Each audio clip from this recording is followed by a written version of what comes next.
Hello students, कैसे हैं आप सब? All good. तो अपन ने कल स्टूडेंट्स, या मैं से कह सकता हूँ अपन ने जो पहले वीडियो देखा था उसके अंदर था एक्सट्रैक्शन ऑफ मेटल्स। मतलब अपन कोई भी मेटल है उसको अर्थ क्रस्ट से कैसे बाहर निकालते हैं और फिर से अपन को प्योर मेटल मिलता है। अपने लो रिएक्टिविटी के देखे थे, हाई रिएक्टिविटी के देखे थे और मीडियम रिएक्टिविटी के मेटल्स देखे थे। मैंने आपको बताया था तीन टाइप के हैं और उनको अलग अलग प्रोसेस से क्या नाम है। अपन किसी को कैल्सिनेशन से, किसी को रोस्टिंग से, किसी को इलेक्ट्रोलाइसिस से उनको क्या करते हैं, अलग अलग करके प्योर मेटल्स निकाल लेते हैं। अब उनकी कुछ एक दो रिएक्शन, मतलब उनके हर एक का अलग अलग पार्ट के अंदर बता देता हूँ कि उनके अंदर कैसे क्या क्या होता है। तो पहले अपन चालू करते हैं लो रिएक्टिविटी से, लो से हाई तक जाएंगे। तो इसीलिए extraction metals of low reactivity, मतलब जो जिनकी रिएक्टिविटी कम होती है उन मेटल्स की अपन देख लेते हैं उनके अंदर क्या होता है। अपन ने देखा था लो रिएक्टिविटी साइड एकदम साइड में यहाँ पे बनाई थी, उसके अंदर क्या था लो रिएक्टिविटी वाले के अंदर के उनके अंदर जो और मिला था अपन को, वो उसके अंदर क्या की थी, रोस्टिंग की थी। रोस्टिंग किस क्या होती है, रोस्टिंग के अंदर अब मैंने आपको बताया था कि उसके अंदर फुल अमाउंट के अंदर क्या मिल जाती है, और एयर के अंदर उसको हीट किया जाता है और अपन को प्योर मेटल मिल जाता है। क्योंकि एयर के अंदर हीट करेंगे तो क्या हो जाएगा कि क्या नाम है, उसके अंदर लो रिएक्टिविटी वैसे ही होती है, मतलब वो किसी के साथ रिएक्शन करेगा नहीं और फटाफट हीट मिलते ही वो अपना क्या नाम प्योर मेटल निकाल देगा। तो इसके अंदर मैंने क्या लिखा हुआ है, oxide of these metals can be reduced by heating, मतलब इनको हीट करते क्या हो जाएगा, रोस्टिंग प्रोसेस मैंने बता ही रखा है। हीट करते क्या नाम है, ये प्योर मेटल दे देंगे, अपने ऑक्साइड को क्या नाम है ब्रेक डाउन कर देगा। और लो रिएक्टिविटी वाले क्या होते हैं, सल्फाइड ओर्स, क्योंकि रोस्टिंग किसकी होती है, सल्फाइड ओर्स की होती है। कैल्सिनेशन वालों की क्या होती है, कमेंट करके बताना। जो कैल्सिनेशन किसकी होती है, कार्बोनेट ओर्स की, याद रखना। तो सल्फाइड ओर की क्या होगी, रोस्टिंग होगी। कार्बोनेट ओर्स की क्या होगी, कैल्सिनेशन। सिनेबार एक इसका एग्जांपल है, लो रिएक्टिविटी वाला का एक एग्जांपल दे देता हूँ। सिनेबार जो कि HGS यानी मर्क्यूरिक सल्फेट, मर्क्यूरी सल्फाइड होता है, मर्क्यूरी का ही और होता है, क्या होता है सिनेबार। सिनेबार वो वाला बार नहीं, आप लोग समझ जाओ। तो सिनेबार होता है HGS और ऑफ मर्करी, मर्करी का क्या होता है और होता है। HGS को ऑक्सीजन के अंदर मैंने क्या किया अभी बताया था ना आपको, प्रेजेंस ऑफ एयर होगी, मतलब एयर की प्रेजेंस के अंदर इसका क्या होगा, इसको इसके जो ऑक्साइड है इसको तोड़ेंगे, ये टूट गए तो यहाँ पे अपन को क्या मिल गया, यहाँ पे अपन को मरकरी मिल गया ना, प्योर मेटल मिल गया। और SO2 को क्या कर दिया, रिलीज कर दिया। क्या कर दिया, रिलीज कर दिया। तो ये तो इजी सा है। अब अपन अपना नेक्स्ट प्रोसेस, मतलब नेक्स्ट जो है मीडियम के अंदर extraction of metals of medium reactivity, वो देखते हैं। तो स्टूडेंट्स, अब अपनी सेकेंड रिएक्शन चालू होगी, वो है मिडिल रिएक्टिविटी के जो मेटल्स हैं उनका एक्सट्रैक्शन करेंगे। लो रिएक्टिविटी पढ़ ली अपन ने, मिडिल रिएक्टिविटी के अंदर अपने देखा था दो स्टेजेस के अंदर होती है। दो स्टेजेस कौन से हैं, पहला आ गया रोस्टिंग, दूसरा आ गया कैल्सिनेशन। कौन सा आ गया, पहला आ गया रोस्टिंग और दूसरा आ गया कैल्सिनेशन। वही है। अब इसके अंदर रोस्टिंग के अंदर क्या होगा, इसके अंदर एयर की रिक्वायरमेंट होगी, और कैल्सिनेशन वाले के अंदर क्या होगी, एयर की रिक्वायरमेंट नहीं होती है, ना के बराबर होता है। तो कैल्सिनेशन हीटिंग प्रोसेस के थ्रू अपन प्योर मेटल्स ले सकते हैं, लेकिन रोस्टिंग प्रोसेस के अंदर क्या होता है, अपन को एयर चाहिए होती है, इसके अंदर हीटिंग प्रोसेस उतना जरूरी नहीं होता। ठीक है। रोस्टिंग प्रोसेस किन ओर्स का होता है, सल्फाइड ओर्स। जो मेटल्स सल्फाइड ओर्स के अंदर पाए जाते हैं, मतलब जो सल्फाइड ओर्स है उनके अंदर कौन से मेटल है, तो उसके अंदर क्या होगा, रोस्टिंग प्रोसेस होगा। और जो कार्बोनेट ओर्स हैं, मतलब इनका मेटल है लेकिन वो कार्बोनेट ओर्स हैं, तो उनके अंदर कैल्सिनेशन प्रोसेस होगा। रोस्टिंग प्रोसेस के अंदर एयर की प्रेजेंस होगी, कैल्सिनेशन प्रोसेस के अंदर लिमिटेड एयर होगी, या इसके अंदर मेन तो हीटिंग ही होगी, हीटिंग बहुत ज्यादा चाहिए इसके अंदर कैल्सिनेशन प्रोसेस के अंदर। पहला रोस्टिंग प्रोसेस, रोस्टिंग प्रोसेस की देख लेते हैं। जिंक सल्फाइड, मतलब एयर की प्रेजेंस होगी तो O2 तो अपन को पता ही है यूज होगा। फिर हो गया अपन को मिल गया मेटल, क्योंकि यहाँ से जो जिंक सल्फाइड है इसके अंदर से सल्फर निकल गया, यहाँ से अपन ने सल्फर को तोड़ दिया और इस साइड में अपन को सिर्फ जिंक मिल गया। और ये सल्फर क्या होगा, ऑक्सीजन के साथ मतलब कंपाउंड बना के SO2 बना लेगा। SO2 गैस वहां से क्या हो जाएगी, रिलीज हो जाएगी, मतलब सल्फर डाइऑक्साइड बन गया इधर, और इधर अपन को क्या मिल गया, प्योर मेटल अपन को जिंक मिल गया। तो जिंक किससे मिला, अपन को रोस्टिंग प्रोसेस से मिल गया। ठीक है सर। अब ये नीचे वाला आपने मत देखना है यहाँ पे, इसीलिए मैंने नीचे लाइन ड्रॉ की है। अपन को सेकंड प्रोसेस कैल्सिनेशन का देखना है, ये सारा कुछ कैल्सिनेशन का ही है। कैल्सिनेशन को मैंने एक बार वापस रिवीजन करवा देता हूँ। कैल्सिनेशन का कार्बोनेट ओर्स का होगा, कल ही बताया था CCO, तो याद रखना कार्बोनेट ओर्स मतलब कैल्सिनेशन प्रोसेस होगा। लिमिटेड एयर चाहिए, हीटिंग ज्यादा होती है इसके अंदर, लिमिटेड एयर मतलब कोई ना के बराबर एयर चाहिए होगी। फिर एग्जाम्पल देख लेते हैं, इसके अंदर एक रिएक्शन है जिंक कार्बोनेट, मतलब कोई ऑक्सीजन इसके अंदर कुछ नहीं है, मतलब ये तो कार्बोनेट का तो होगा ही, मतलब एडवांस में मतलब अपने एयर के साथ रिएक्शन नहीं किया है, डायरेक्ट यहाँ पे देख लो मैंने क्या किया है, हीटिंग किया है, कोई ऑक्सीजन साथ में नहीं जोड़ी है, तो जिंक कार्बोनेट है। अपन को यहाँ पे क्या मिल गया, जिंक कार्बोनेट को तोड़ा तो अपन को पहले ऑक्साइड मिलेगा, ध्यान रखना। कैल्सिनेशन प्रोसेस के अंदर क्या मिलेगा अपन को, पहले ऑक्साइड मिलेगा, क्योंकि डायरेक्ट ऑक्सीजन के साथ रिएक्शन करवा नहीं रहे, नहीं तो वो निकल जाती, किसी और के साथ कंपाउंड बना लेती, लेकिन अपन के साथ ये ऑक्सीजन है, इसको भी कुछ सही सेट करना पड़ेगा।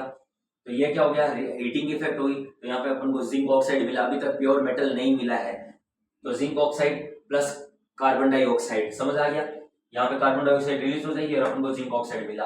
अब यहाँ पे मैंने क्या लिखा है, this metal oxide then reduce by reducing agent such as carbon. अब मतलब इस टाइप के जो ऑक्साइड बन जाते हैं जो कैल्सिनेशन प्रोसेस के अंदर, उनको जो रिड्यूसिंग एजेंट होता है, मतलब रिड्यूस मतलब किसी का ब्रेक डाउन करना, किसी को तोड़ना, तो रिड्यूसिंग एजेंट मतलब कोई कार्बन जैसा, उसको अपन यूज करके अपन इस मतलब ये जो मेटल ऑक्साइड बना है इसको अपन प्योर मेटल के अंदर ले सकते हैं। तो यहाँ पे देखो मैंने क्या किया है, यहाँ पे ये जो जिंक ऑक्साइड मिला है, यहाँ पे मैंने जिंक ऑक्साइड लिख लिया और प्लस कार्बन को मैंने यूज में ले लिया। किसको ले लिया, कार्बन को यूज में ले लिया। तो जिंक ऑक्साइड की रिएक्शन किसके साथ हो गई, कार्बन के साथ रिएक्शन हो गई। तो यहाँ पे देखो जिंक मिल गया अपन को, यहाँ पे अपन को जिंक मिल गया ना, प्योर मेटल अपन का मिल गया, और कार्बन डाइऑक्साइड अपन ने रिलीज कर दी। अब यहाँ पे एक चीज है, ये जो अपन ने अभी रिएक्शन देखी है, इसके अंदर क्या है, in this reaction despite carbon मतलब कार्बन के अलावा भी अपन displacement reaction also occur in extraction of metals.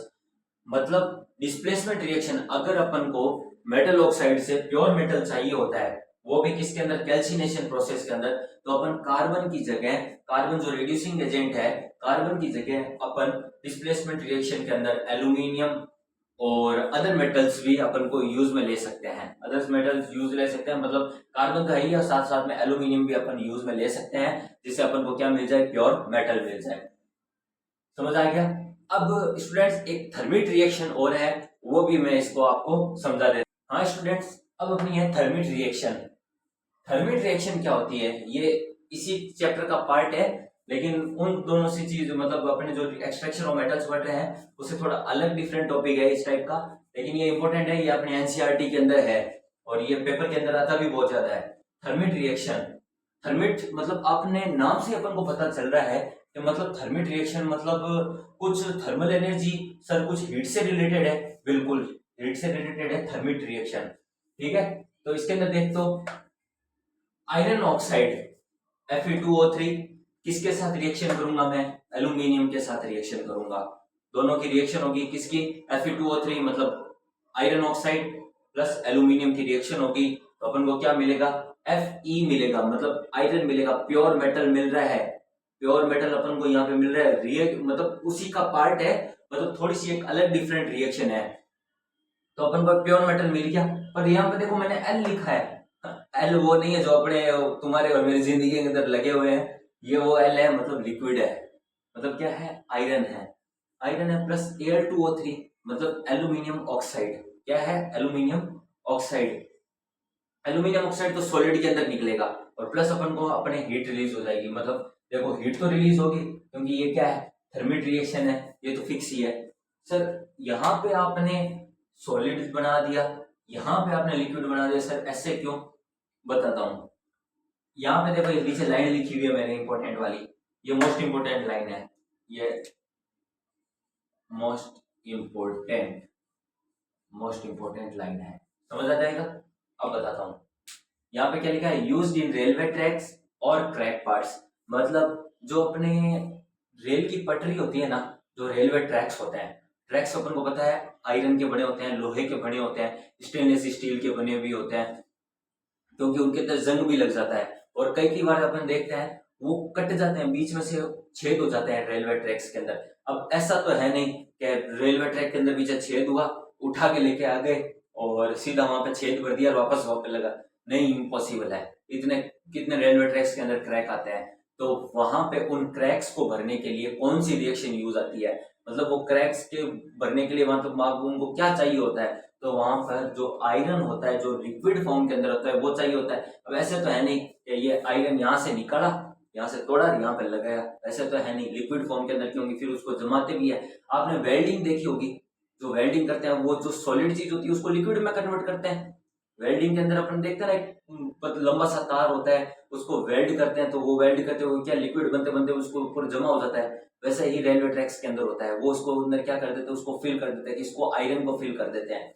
तो यहाँ पे आयरन लिक्विड की फॉर्म है, तो यहाँ पे मैंने क्या लिखा है, क्रैक पार्ट्स के अंदर, मतलब जो रेलवे ट्रैक्स के अंदर जो क्रैक पार्ट्स होते हैं उनको भरने के लिए कौन सी रिएक्शन चाहिए होती है, थर्मिट रिएक्शन। और बस एक और बता देता हूँ, Fe2O3 प्लस एल्यूमिनियम की रिएक्शन, तो अपन को जो आयरन मिलेगा वो लिक्विड फॉर्म के अंदर मिलेगा और Al2O3 मिल जाएगा और हीट रिलीज हो जाएगी। आगे समझ में। अब अपन थर्ड रिएक्शन चालू करते हैं, जो कि हाई रिएक्टिविटी मेटल्स के अंदर उनका हाई रिएक्टिव मेटल्स का एक्सट्रैक्शन होगा, उनके बारे में बात करते हैं। हाँ स्टूडेंट्स, तो अब अपनी थर्ड रिएक्शन और लास्ट रिएक्शन है extraction of highly reactive metals. मतलब अपन ने पहले लॉ पढ़ी, फिर मेटल जो मीडियम क्या नाम रिएक्टेंट होते हैं मेटल्स उनकी पढ़ी, और अब एक्सट्रैक्शन ऑफ हाईली रिएक्टिव मतलब जो हाई रिएक्टिव मेटल्स होते हैं उनको अपन कैसे बाहर निकाल सकते हैं। तो सबसे इजी बात है, इलेक्ट्रोलाइसिस कर दो और जो हाई रिएक्टिव मेटल्स है वो आपको इसमें मिल जाएंगे, कैथोड में मिल जाएंगे। अब बता दो क्या होता है इसके अंदर।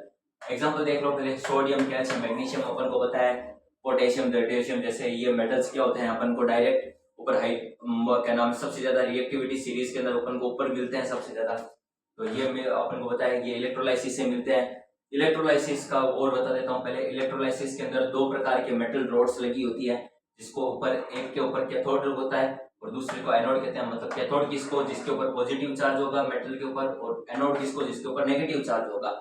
इलेक्ट्रोलाइसिस के अंदर दो ही रोड चाहिए होती है अपन को। कैथोड के ऊपर कौन चिपकेगा, जो प्योर मेटल होगा अपना, जो मेटल होगा वो जब क्या नाम है सॉल्यूशन के अंदर अपन करंट पास करेंगे तो जो प्योर मेटल होगा वो किसके ऊपर चिपक जाएगा, कैथोड के अंदर। ये पेपर के अंदर पूछते हैं, तो याद रखना है कि कैथोड के ऊपर कौन चिपकेगा, प्योर मेटल चिपक जाएगा।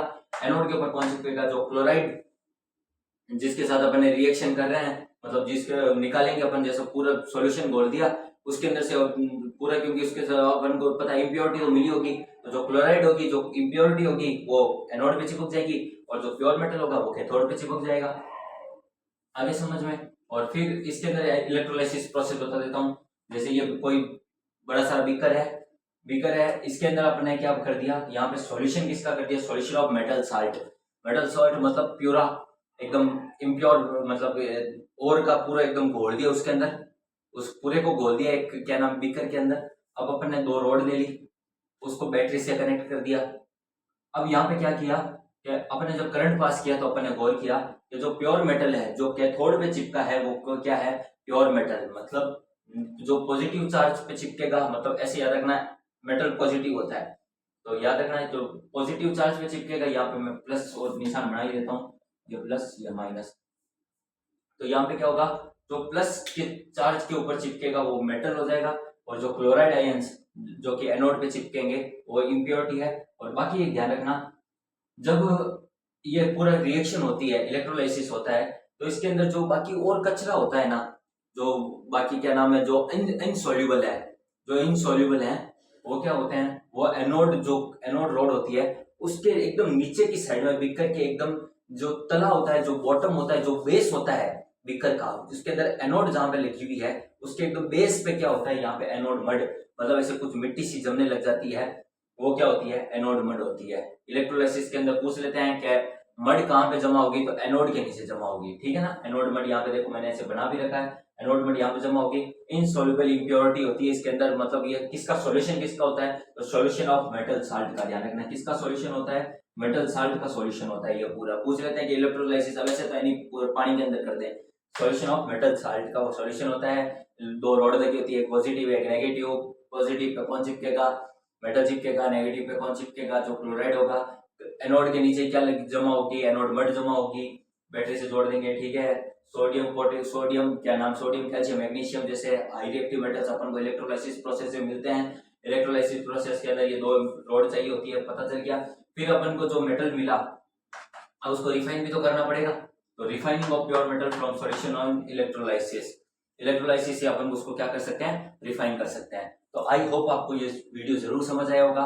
एक्सट्रैक्शन ऑफ मेटल्स अपन ने बहुत अच्छे से एक्सप्लेन किया है, जो एनसीईआरटी के अंदर कोई भी रेफरेंस बुक से नहीं लिया है, पूरा टोटल एनसीईआरटी बुक से ही लिया है, क्योंकि अपन को पता है कि एनसीईआरटी बुक से ही ज्यादा पेपर छपते हैं। और क्यों छपते क्यों है, क्योंकि ये गवर्नमेंट ऑफ इंडिया की है, ऑफिशियल बुक है, तो अपन को पता है कि एनसीईआरटी से, तो मैंने ये सारा डाटा एनसीईआरटी से लिया है, मैंने आपको कुछ एक्स्ट्रा नहीं दिया है।